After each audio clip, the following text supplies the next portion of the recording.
Wonderful text. Now, if you haven't yet read this book, please do.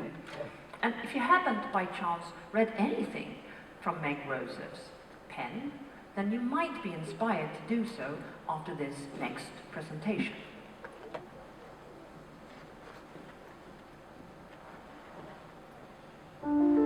Although I'm 59 years old, I'm still an adolescent in my heart.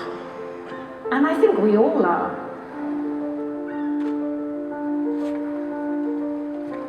Meg Rosoff believes in young people. She believes in their ability to solve problems. Her main characters struggle with identity, sexuality, and anxiety about the future.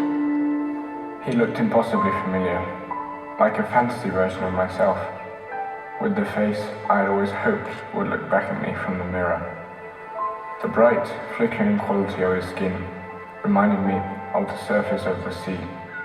He was almost unbearably beautiful, and I had to turn away, overcome with pleasure and longing, and a realization of life's desperate unfairness.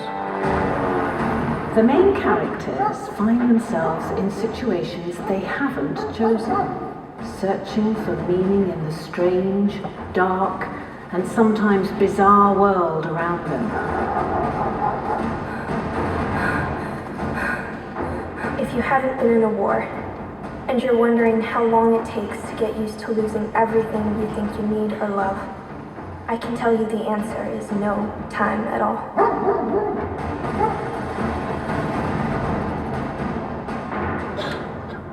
Despite the common theme, no story is ever the same. A friend? I don't hate Suzanne, but I can't bring myself to like her either. She's one of these people who thinks that because I'm young, I'm blind to what's true and what's not. I see her far more clearly than she sees me. Perhaps more clearly than she sees herself. It is existential and full of insight and very humorous. And that's not an opposite to darkness. My meeting with Lucy's mother went well. I think she liked me, though I don't suppose it matters really. I'm God, she's not. I don't have to ask her anything. I'm just trying to do things the right way. Be polite, for Lucy's sake. Actually, to be perfectly honest, I don't give a damn if she approves or not. And let's not forget the animals.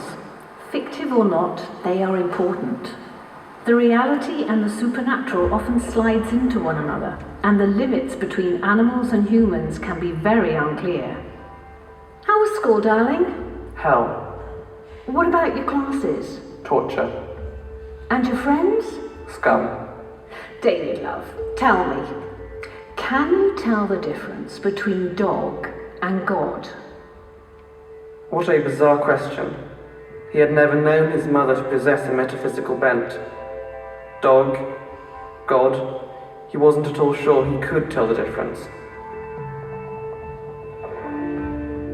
Meg Rosoff advises her readers to be the biggest, the best, the most compassionate, the most interesting, the most generous person you can be.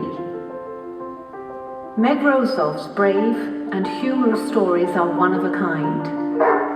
She is the laureate of the Astrid Lindgren Memorial Award 2016.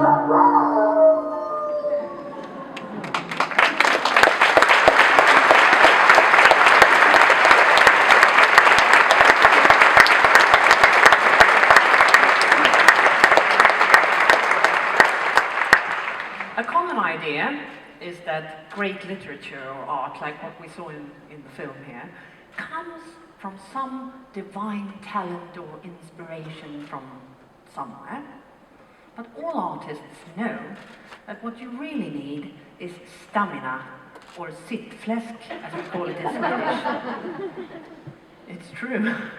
So, if you really want to become a good author like Meg, or maybe aspire to be able to sing like our next performer, Malena Ernman, well, then all you had to do is start practicing, and have a lot av sitt fläsk.